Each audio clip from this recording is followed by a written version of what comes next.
जय हिंद दोस्तों, नमस्कार। मेरा नाम देवेश मिश्रा है। आज मैं एक जन सामान्य समस्या पर बात करने आया हूँ। समस्या क्या है? बीमारी है। आप लोगों को लगता है आज जिस मुद्दे पर बात करने आया हूँ यह बीमारी आम बीमारी नहीं, एक बड़ी बीमारी होती चली जा रही है। हर घर में समस्या है, ये भी आपको बताने जा रहा हूँ। एकरे बारे में गवई कहावत है, न सहा जाए न सहा जाए।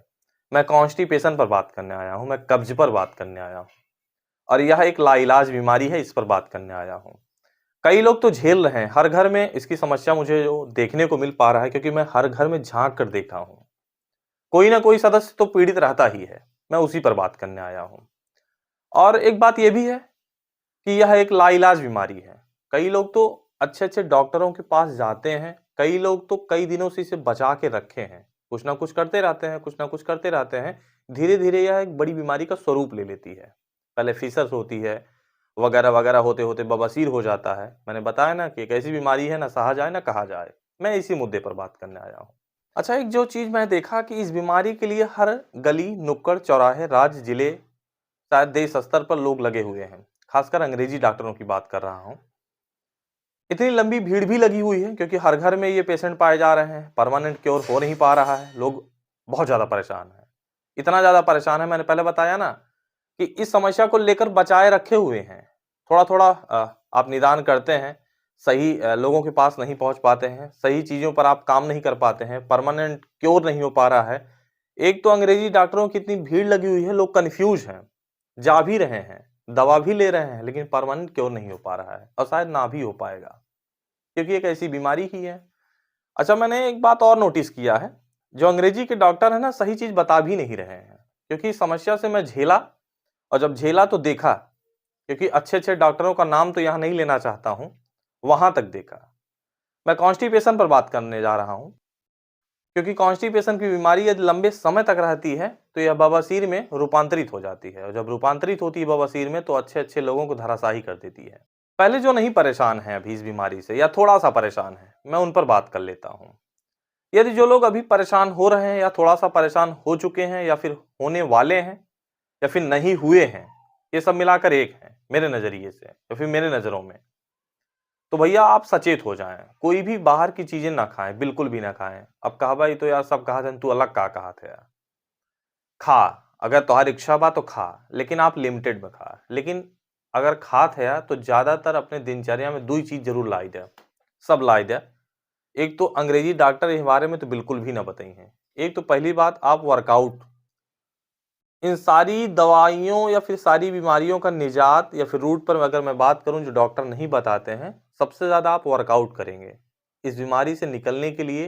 सबसे बड़ी चीज है वर्कआउट। यदि आप अच्छे से वर्कआउट कर ले जाते हैं, चाहे आप जंप करें, चाहे दौड़ लगाएं, चाहे जो भी करें, पसीना निकालें, किसी भी प्रकार से इस बीमारी से अगर आपको निकलना है तो सबसे ज्यादा आप वर्कआउट करिए। मैं ये नहीं कह रहा हूं कितना आप वर्कआउट कर दीजिए हार्ट के डिजीज से आप परेशान होकर खत्म ही हो जाइए। वर्कआउट करिए जितनी क्षमता है आपकी, और थोड़ा थोड़ा करिए, रोज करिए। एक दिन इस समस्या से निजात पा जाएंगे। ये लेकिन कोई नहीं बताएगा, सही बताऊं, पूरा वीडियो छान मारिए, किसी के डॉक्टर, किसी भी डॉक्टर के पास चले जाइए, कोई नहीं बताएगा। ये प्रैक्टिकल मैं बता रहा हूं। अगर आपको इससे निकलना है, यदि कोई नहीं पीड़ित है, या पीड़ित होने वाला है, या पीड़ित हो चुका है, सबसे पहले आप वर्कआउट करिए। दवा आप जो चला रहे हैं चलाते रहिए, मैं नहीं कह रहा हूं कि रोकिए, चलाते रहिए जब तक आराम नहीं मिलता। तो वर्कआउट सबसे ज्यादा करिए। अब दूसरा मुद्दा जो मेरा है, आप फाइबर युक्त चीजें खाइए, रिच फाइबर बहुत खाइए। सलाद, सबसे ज्यादा सलाद खाइए। सुबह शाम 4-4, 5-500 ग्राम खाइए, निश्चित तौर पर खाइए। गाजर, चुकंदर, खीरा, इन सबको तो छोड़िए नहीं, एकदम चबा चबा के खत्म कर दीजिए। मल्टीग्रेन का आटा खाइए। अगर आप गांव में हैं तो मल्टीग्रेन का आटा मत खाइए, मक्के की रोटी खाइए।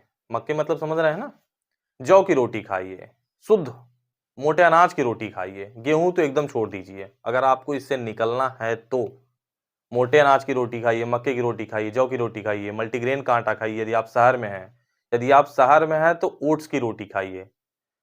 हाई रिच फाइबर चीजें आप यूज करिए, जितना ज्यादा हो सकता है। फाइबर युक्त चीजें जितना ज्यादा हो सकता है, जहां जहां से मिले वहां वहां से आप उठा लीजिए।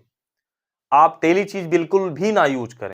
अगर आप इन सब पर काम कर ले गए गुरुनाथ, तो विश्वास मानिए आने वाले कुछ दिनों में आपका दिन होने वाला है। तो पहली चीजें आप वर्कआउट करेंगे ज्यादा से ज्यादा। इसकी सबसे बड़ी मुझे लगता है कि दवा यही है, वर्कआउट। दूसरा आपका खाना, यदि आप खाने में ये सब सारी चीज़ें मिला ले गए, कुल मिलाकर फाइबर युक्त चीज़ें, सलाद हो गया और मोटा अनाज, 2 ही चीज़ करिए आप। एकदम जुट जाइए पागलों की तरह। आने वाले कुछ दिनों में आपका दिन होगा बाकी दिन। और जो लोग नहीं पीड़ित हैं, भैया तो एकदम सचेत हो जाइए। बस आपको लगता होगा ये सब सारी चीज़ें बहुत हल्की हैं। आने वाले कुछ समय में हर घर का जो एक सदस्य पीड़ित है, आने वाले कुछ समय में हर घर का 2-4 सदस्य पीड़ित होगा।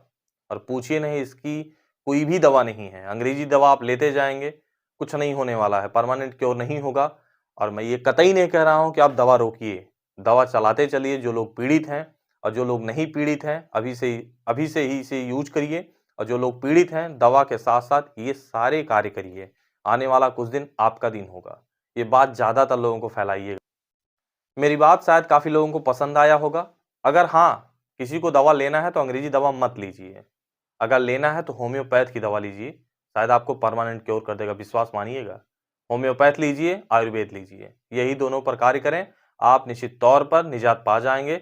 2 काम करते रहिए, खाना का और वर्कआउट का। तीसरा काम दवा का, दवा में होम्योपैथ और आयुर्वेदा। इसके अलावा बिल्कुल भी कहीं पर मत जाइए, कन्फ्यूज़ मत रहिए। कन्फ्यूज़ रहेंगे तो बहुत परेशान होंगे। आने वाला दिन आपका दिन नहीं होगा।